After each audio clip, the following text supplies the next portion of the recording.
October 3, 1943, Buuna, Gunma, New Guinea. Rain fell in sheets so thick it blurred the jungle into a single moving shadow.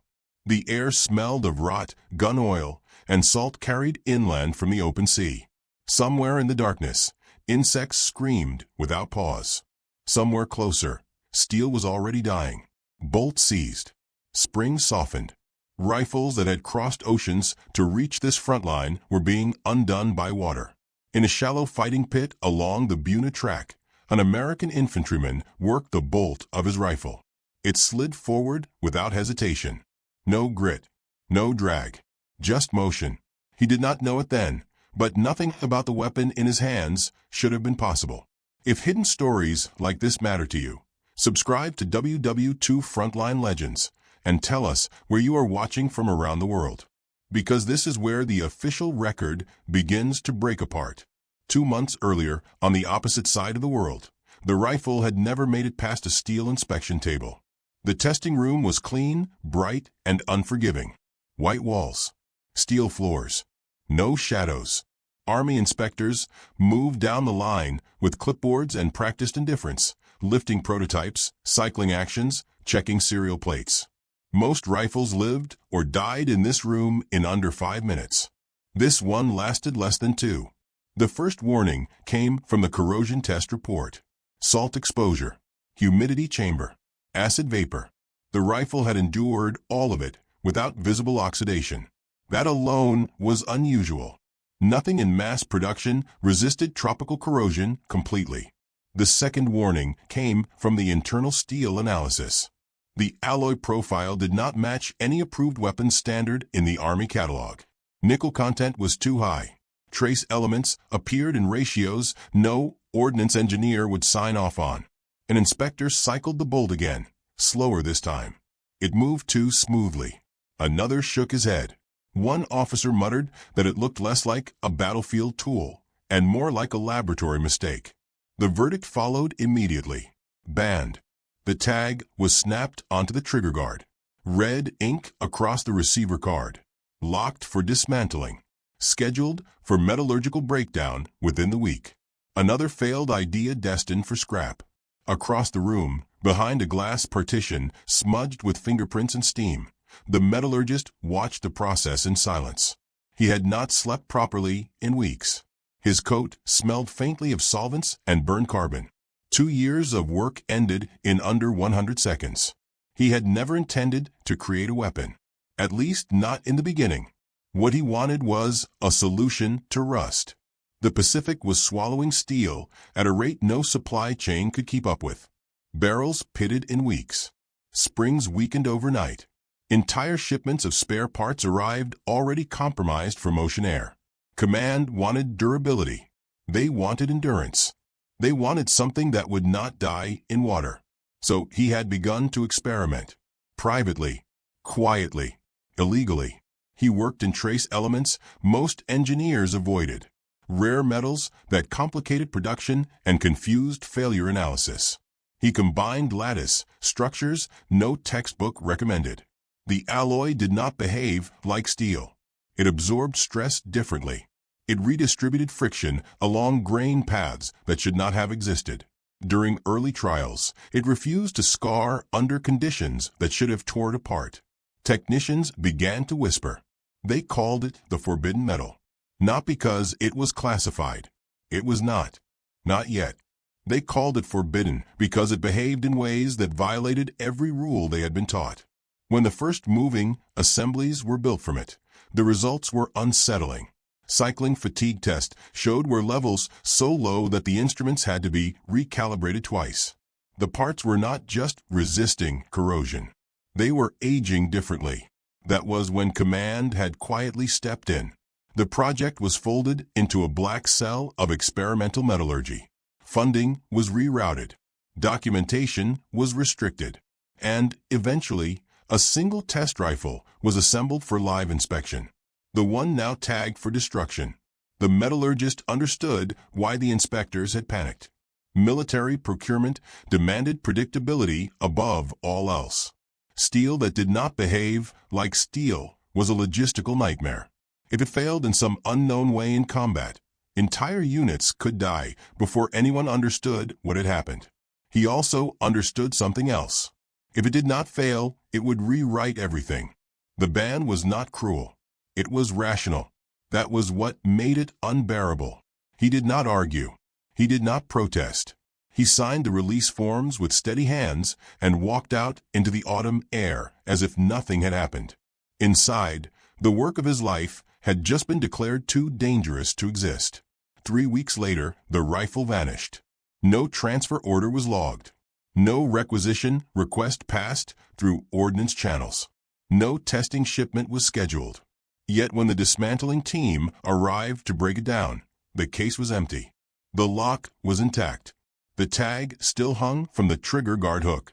The rifle itself was gone. An internal search followed. Cursory at first, then deeper. Storage logs did not match. Security rosters showed no anomaly. No alarm had been triggered. If the weapon had been removed, it had been done with full clearance and perfect timing. Within 48 hours, the incident was reclassified under routine inventory loss. Files were sealed. The rifle was written off as a clerical phantom. The metallurgist was never questioned. By the time he learned the truth, the weapon was already halfway across the Pacific. October 3, 1943. Buuna, Gunna, New Guinea. The infantryman was 21. He had arrived in theater with a standard-issue rifle that had rusted at the rear sight within 10 days. He had cleaned it every night since. That morning, the bolt jammed halfway through its cycle. He cleared it by muscle memory and finished the engagement with a weapon he no longer trusted. By evening, the new rifle arrived without ceremony. No fanfare, no explanation. A crate dropped into the mud beside the command post. A corporal opened it, checked the serial against a slip of paper he did not recognize, and carried the weapon forward. The infantryman accepted it with wet hands and a puzzled look. It felt heavier than what he had been using.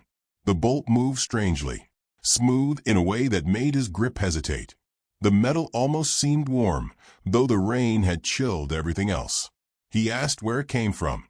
The corporal said he did not know. He asked why it was being issued. The corporal said orders were orders. Within hours, the rain intensified. Humidity climbed past 90%. Steam rose from the jungle floor with every footfall. Metal sweated.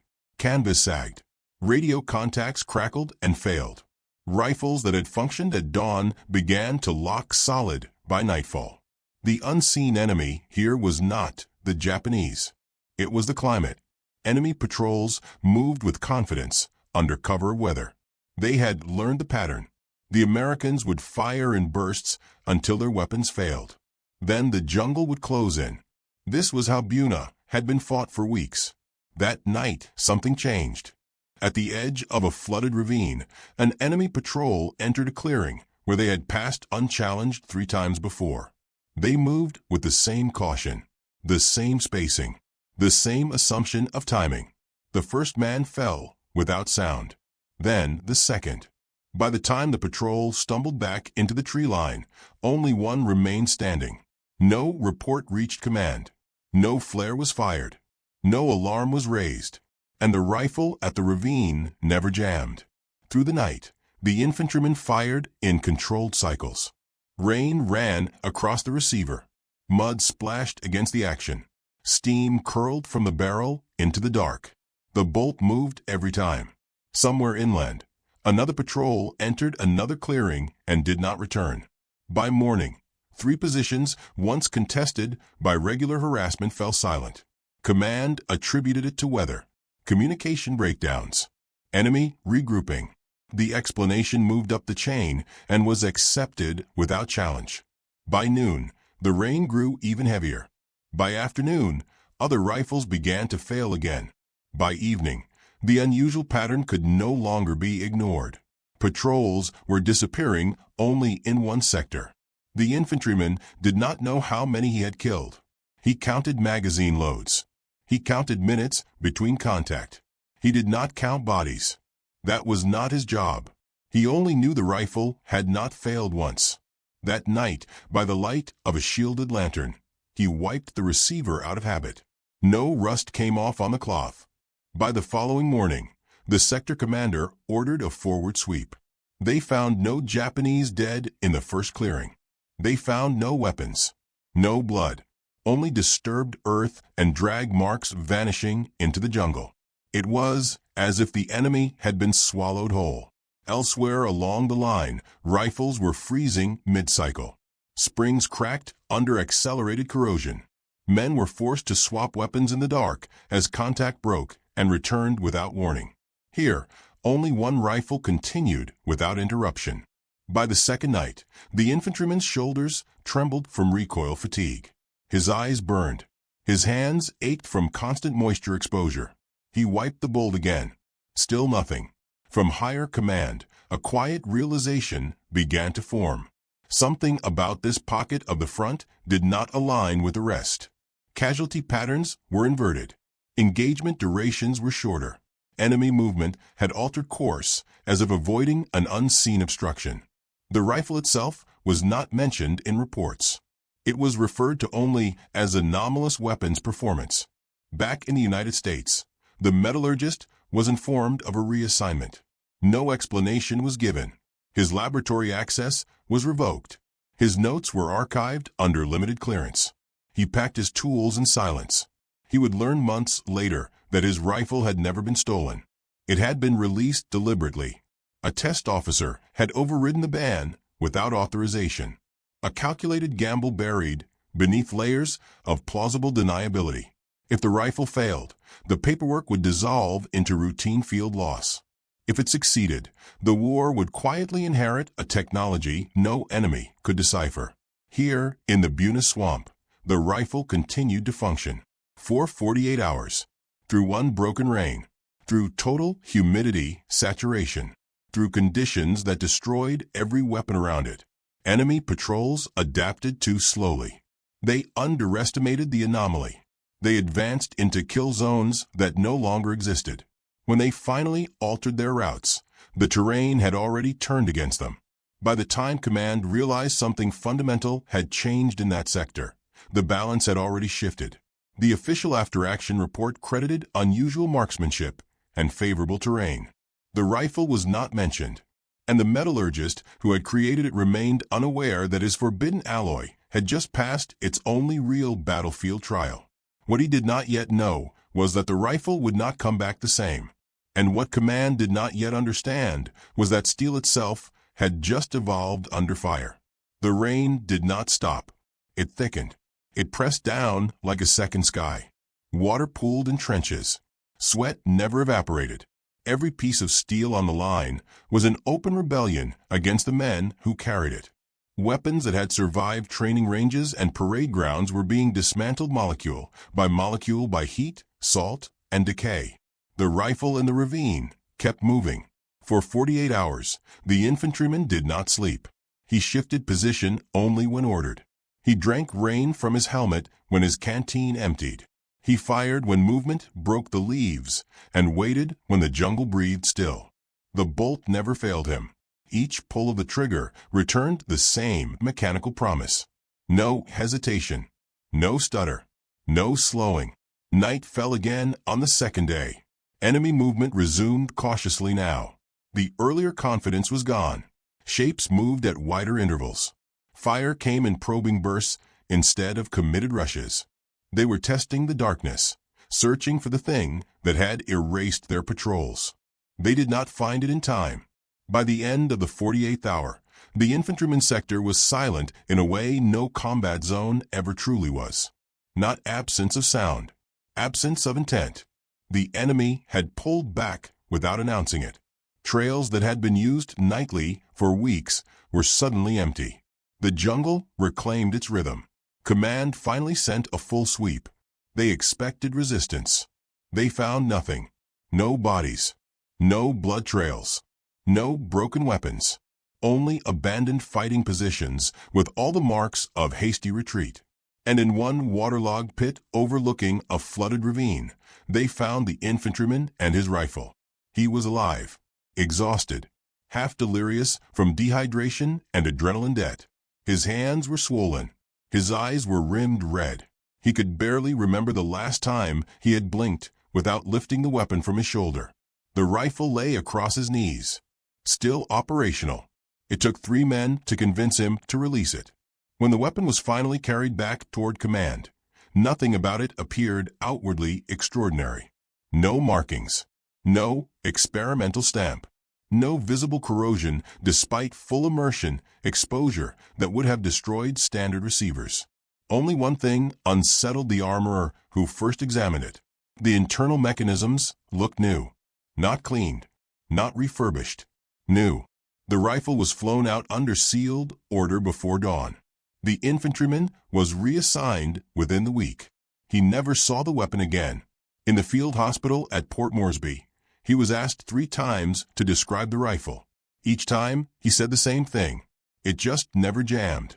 The transport that carried the rifle crossed the Pacific under 3 separate routing changes. It never appeared on any outbound manifest. It moved as cargo without a name. Only when it reached a closed ordnance facility in the continental United States did its designation reappear. Recovered experimental asset. Inside a restricted metallurgical division, engineers prepared for failure analysis. They expected fractured lugs. They expected heat distortion. They expected erosion and fatigue from sustained firing under immersion-grade moisture exposure. What they found instead forced them to recalibrate their assumptions. The bolt showed were patterns inconsistent with known steel behavior. Friction grooves had redistributed themselves along grain boundaries, as if the metal had flowed around stress rather than resisted it. Microfractures that should have propagated under that cycle count simply did not exist. The alloy had not merely survived. It had adapted. For the first time since the ban, the metallurgist's work was spoken aloud in a secure room. Initial reviewers thought the measurements were wrong. Then they thought the rifle had been swapped. Then they thought the instruments were compromised. By the 3rd round of verification, no explanation remained that fit inside existing doctrine. The forbidden metal had undergone structural change under operational load. It had redistributed internal stress in real time.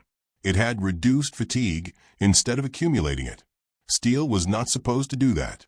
And yet, inside that rifle, it had. If this hidden engineering war fascinates you, stay with WW2 Frontline Legends. Subscribe now and tell us where you're watching from around the world, because the truth of this weapon was about to be buried again. The question now was not whether the ban had been wrong. The question was how many lives had been gambled to prove it. An internal review convened under restricted clearance. The unauthorized release of the rifle was identified through fragmented requisition trails. A senior test officer had quietly intervened at the point of scheduled destruction. His justification, recorded only in coded marginalia, was brief. Field verification required. It was the kind of decision that ended careers if exposed. It was also the kind that reshaped wars if it succeeded.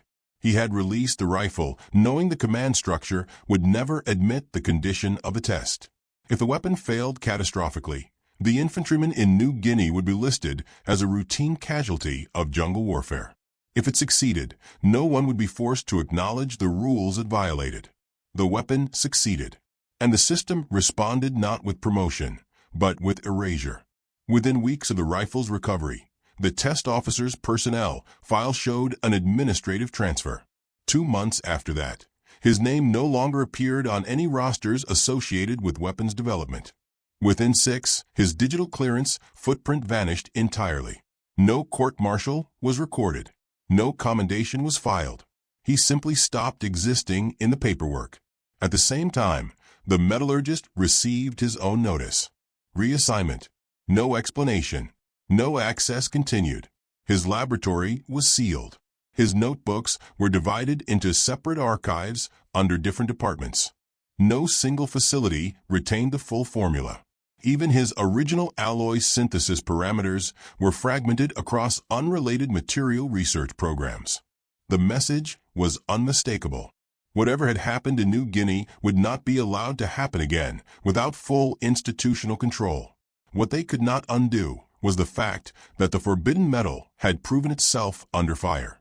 In the Pacific, standard rifles continued to fail in the wet. Tropical maintenance protocols were revised. New coatings were tested. Improved lubricants were rushed into production. None achieved what the single anomalous rifle had accomplished on its own. Yet, officially, that rifle never existed. Only an unusual gap in enemy patrol activity remained in the Buuna after-action logs. A curious statistical deviation that no longer matched continued contact patterns elsewhere along the coast. Years later, analysts reviewing campaign data would note that brief anomaly and pass over it without comment. They would never know a banned weapon had shifted the lines without appearing in a single official record. Inside the inspection facility where the rifle had been disassembled for analysis, a decision was quietly made. The weapon would not be returned to the field. The alloy formula would not be reconstructed in full, and no second test would be permitted. Engineers dismantled the rifle down to individual components. Each was logged. Each was separated. Each was stored in different secure locations under different oversight chains. No single technician ever handled more than a portion of the original assembly.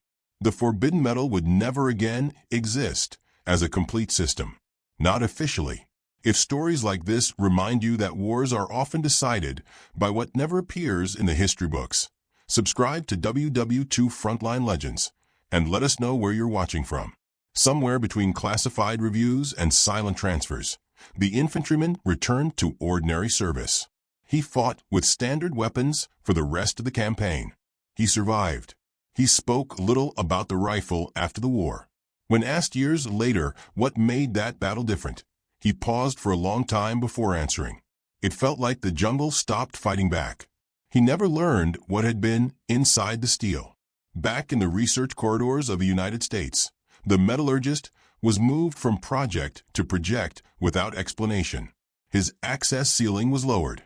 His name was removed from procurement acknowledgments. Publicly, his work on the alloy was erased from the record. Privately, fragments of the formula continued to circulate under unrelated research flags. No one ever told him the rifle had survived combat. No one ever told him it had done so without accumulating the damage that should have destroyed it. What he could sense was the change in behavior around him. Doors closed more quickly. Conversations ended when he entered a room. His work was now always observed. The forbidden metal had proven too effective to destroy, and too dangerous to allow to exist freely again. But the final fate of the rifle itself had not yet been decided. By the time the rifle's components were fully separated, cataloged, and sealed into different vaults, the war had already moved on. New offensives rolled across oceans. New weapons entered service with fanfare and serial numbers and press releases. The forbidden metal never did. It vanished not in an explosion or a failure, but in silence. Inside the ordnance facility, the last technician to handle the central bolt carrier noted something he never spoke aloud again. Even after separation from the rest of the system, the metal was still warm to the touch. Not from residual heat, from friction memory, as if the steel itself remembered motion. That observation was never written down. The official disposition of the rifle listed its status as dismantled for metallurgical study. That line would be repeated in every subsequent inventory audit for the next 7 years. The words existed. The weapon did not. In a parallel file, one marked with a higher classification and a shorter retention cycle, a different note appeared. Recovered field asset. Final status redacted. No date followed it. No signature. Only a blank space where responsibility should have been. The test officer who had released the rifle was never questioned again. His trail dissolved inside the administrative machinery that could make men disappear without accusation and without ceremony. To the men who had worked beside him, it was as if he had simply stepped out of a room and never returned. His desk was cleared within a week. His projects reassigned within a month. His existence folded into the same quiet nothing that now held the rifle. The metallurgist continued to move through assignments like a ghost. He was never dismissed, never praised, never credited. He was permitted to work only on fragments of problems that hinted around the edges of what he had once built. Each new project involved different metals, different applications, different names for familiar behaviors: trace element stabilization, fatigue redistribution, corrosion resistance modeling under dynamic load. Always the same ideas, never the same freedom. It was not until late 1944 that he began to understand the scope of the suppression. A routine library request was denied without explanation. A paper he had written 2 years earlier was suddenly unavailable under his own clearance. When he quietly inquired through unofficial channels, the answer came in a single sentence: that work no longer exists as a unified subject. Somewhere deep inside the military research apparatus, the forbidden alloy had been broken not only into physical components, but into intellectual ones. No individual was now capable of rebuilding it alone. The destruction had been institutional rather than mechanical. As the Pacific Campaign ground its way across islands and into new jungles, nothing like the Buuna anomaly appeared again. Rifles continued to jam. Corrosion continued to claim steel. Maintenance routines improved marginally, but no weapon ever again displayed the impossible endurance of that solitary rifle in the ravine. And yet, rumors persisted, not in reports, in voices. Among veterans who passed through the New Guinea sector later in the war, there were quiet stories about a stretch of jungle where the fighting had changed overnight, where patrols stopped vanishing and began to retreat, where the rain felt less like a constant threat and more like a held breath that had finally been released. They spoke of a weapon that did not falter. They never spoke of its design. They had never been told it was forbidden. Years passed. The war ended. The machinery of secrecy shifted its focus and buried old files beneath new ones. The rifle's components remained separated in climate-controlled isolation, periodically inspected, never reassembled, never officially destroyed, until one of them disappeared.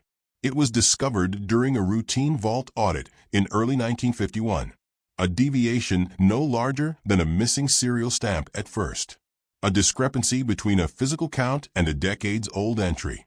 The central bull carrier, the very heart of the rifle's cycling system, was no longer where the ledger said it should be. No breach was detected. No forced access. No alarm record existed. As in 1943, the metal had vanished without resistance. An internal review was initiated. It proceeded cautiously, limited to a handful of senior security officials and material scientists. They confronted the same impossible pattern that had marked the original disappearance. All protocols intact, all seals unbroken, and yet the asset was gone. This time, the response was not compartmentalization. It was containment.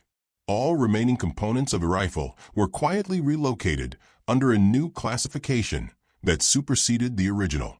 The surviving fragments of the forbidden metal were moved into a facility so deeply buried within the research hierarchy that even its designation was disguised under unrelated program identifiers. No project name included the word alloy. No file referenced small arms. Officially, the material was now part of fatigue research unrelated to weapons. The decision was made without consulting the metallurgist.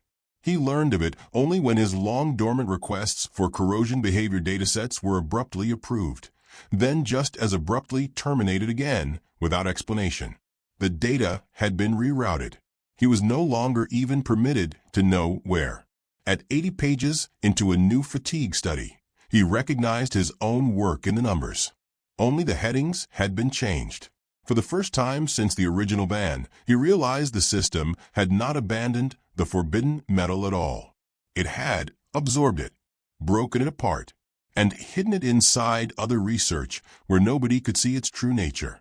He also realized that the rifle, as a complete machine, had likely never again existed after the day it returned from New Guinea.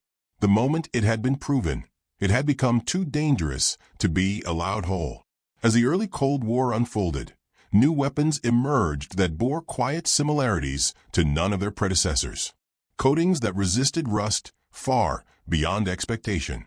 internal components that tolerated stress cycles once thought impossible. All were explained through incremental advances. Better metallurgy, better lubrication, better machining. No single breakthrough was ever acknowledged, because no one was permitted to claim it. The original rifle receded into obscurity, officially dismantled, unofficially erased. Its 48-hour transformation on the Buuna front reduced to a statistical irregularity in campaign records. A small deviation in enemy contact density that never quite found an explanation. The infantryman who had fired it lived a long life. He returned home after the war. He raised a family. He worked ordinary jobs. He never spoke publicly about the rifle. When asked about the most frightening moment of his service, he described the rain. Not the enemy, not the weapon, just the rain. Once, in his later years, when pressed by a historian researching weapon reliability in the Pacific, he said only this: "That rifle didn't feel like a machine. It felt like time had stopped touching it." He died without ever learning what had been in the steel. The metallurgist outlived the war by 4 decades. In his final years, he became increasingly reclusive. His name appeared occasionally on minor technical papers unrelated to weapons.